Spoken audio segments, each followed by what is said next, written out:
ditambah pengenyal, saudara-saudara. Ini sudah hitam-hitam lagi ini. Hitam-hitam pekat. Ayam ini sudah jadi bangkai waktu dibeli. Oke. Laughed at every little thing that was against the rule.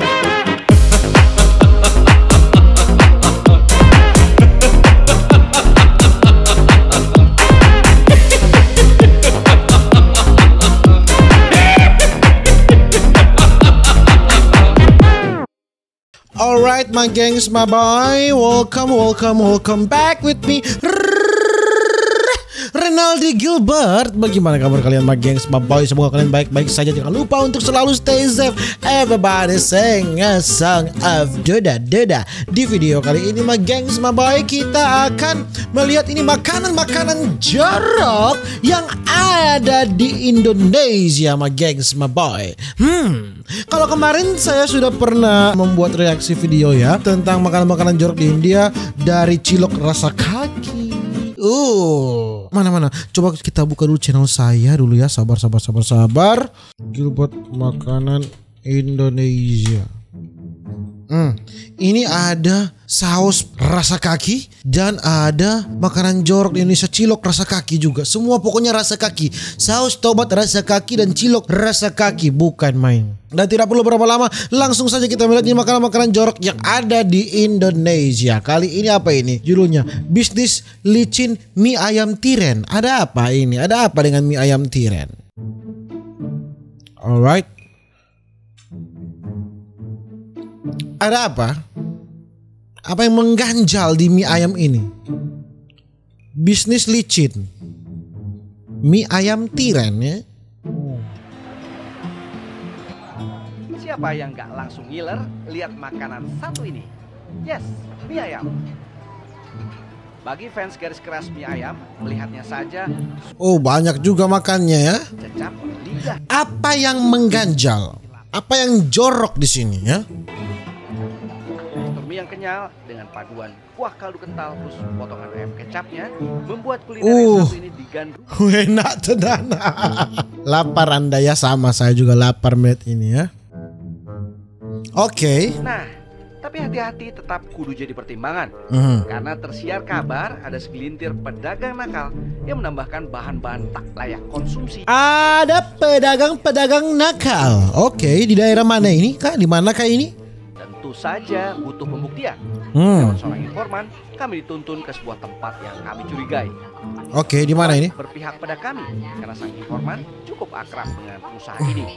Laga ingin berburu dengannya, ngobrollah kami. Ini buat mie apa ya, Mbak? Mie ayam, oke. Nggak apa-apa, Mbak, kalau misalkan saya ini ikut lihat belajar gini. Nggak apa-apa. Ini apa sih, Mbak, bahannya, Mbak? Ini tepung mas, tepung terigu aja. Heeh. Iya. Ini apa ini, Mbak? Ini itu mas, apa? Pengenyal. Pengenyal. Oke. Oh, saya pikir ini garam, Mbak. Oh bukan. Ini pengenyal mas. Oke. Memang mesti ditambahin pengenyal ini ya, Mbak ya? Iya mas, harus ditambahin pengenyal. Oh, nggak bisa langsung dicampurin ke sini, Mbak? Oh nggak bisa. Ini susah larut ini mas. Jadi harus ini. Ditambah pengenyal, saudara-saudara. Makan tuh pengenyal ya. Sebenarnya kan itu telur tadi harusnya banyak karena telurnya saya kurangin baru mahal, jadi di samping ini untuk pengenyal ini juga lebih ini mas, lebih awet kalau pakai ini. Lebih awet. Bisa buat ngawetin juga ya? Iya. Itu mungkin bahan kimia kah itu Kak? Atau bagaimana Kak ini? Sekarang itu orang dagang kan baru pada sepi, kadang juga habis, kadang juga masih bisa. Terus? Oh, banyak juga ya pemakaiannya ya, Mbak ya? Mie ayam pakai bahan pengenyal, saudara-saudara ya. Ini hasilnya nanti tambah kenyal. Nanti tambah kenyal ya, namanya juga pengenyal. Setelah adonan mulai memadat, lanjut proses giling. Ada apa dengan proses gilingnya ini? Oke. Menariknya, Di sela-sela proses penggilingan ini, kami sempat curi-curi lihat. Ada 2 ekor ayam utuh dengan kondisi bulu masih menempel, direndam di dalam ember.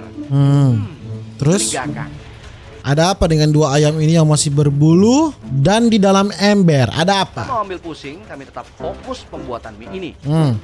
Hasilnya, top, Marco top. Bagus ya hasilnya Mbak ya. Iyalah bagus. Ayam buat apa Mbak? Buat ayam kecapnya itu mas. Ayam kecapnya. Kok Oke. ini Mbak ayamnya masih ada bulunya sih Mbak? Aha. Kan saya carinya yang lebih murah mas. Oke. Bulunya kan tinggal dicabut. Ini apa? Mahal. Ah. Ini kan murah mas. Emang kalau di pasaran berapa Mbak yang Di pasaran udah 32-an. kalau yang Udah daging. Untuk daging. Makanya ambilnya yang masih ini mas. Biar yang masih ada lebih murah. yang masih ada bulunya? Iya. Terus Emang berapa Mbak? Kalau yang kayak gini 20 mas. Satu ekor. 1 ekor 20.000. Oh, ininya jauh ya Mbak ya perbandingannya ya. Ayam ini tiba-tiba disembelihnya. Oke. Nggak ada setetes pun darah yang mengucur di leher ayam ini. Curiga, ayam ini sudah jadi bangkai waktu dibeli. Oke. Supaya tak curiga dan demi mendapatkan fakta menarik berikutnya, kami ikuti terus prosesnya. Ini diapain Mbak? Ini mau dicabutin bulunya mas. Kasih. Apa yang mengganjal? Ini kan normal kan ini? Ini berarti setiap hari ada yang nganterin Mbak? Ada yang nganterin mas. Ayam ini dibilas dan dagingnya diproses. Sebuah kejanggalan lain mengusik kami. Oke. Sebuah kristal putih mirip Nah, gudang garam ini yang ditaburnya. mengganjal. Siapa Mbak? Apa ini? Ini kasih itu mas. Penghilang bau, saudara-saudara. Ini baru. Bau-bau yang aneh. Apakah itu adalah bangkai ayam yang sudah lama sehingga dia memakai penghilang bau berdebu? Fungsinya itu buat apa aja Mbak? Biar rendangnya hilang. Biar nanti dagingnya juga besar. Hah? Biar lendirnya hilang berdebu. Nggak enak juga hilang. Anda penipu. Anda neraka jahanam tempat Anda berdebu. Dia pakai penghilang bau lendir ya. Tapi yang jelas, waktu kami coba pegang butiran kristal ini, Kristal, terasa anjing. panas sekali di telapak tangan. Memakai kristal penghilang bau. Bumbu rendaman ayam, bumbu ulekan, mulanya disangrai di atas minyak panas. Pilihan bumbu ini pun menurut pengakuannya tak bisa sembarangan.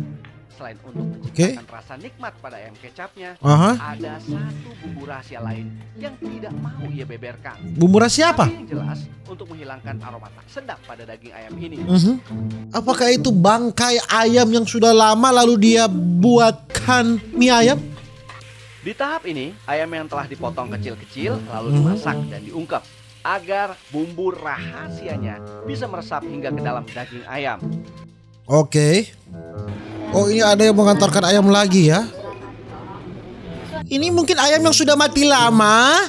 Dia beli ayam. Buat apa ayam Mbak? Dimasak besok berdebu. Haha. Besok Benar-benar misterius. cari angin habis putar-putar dari tadi Mas. Oke, ini ayam lagi.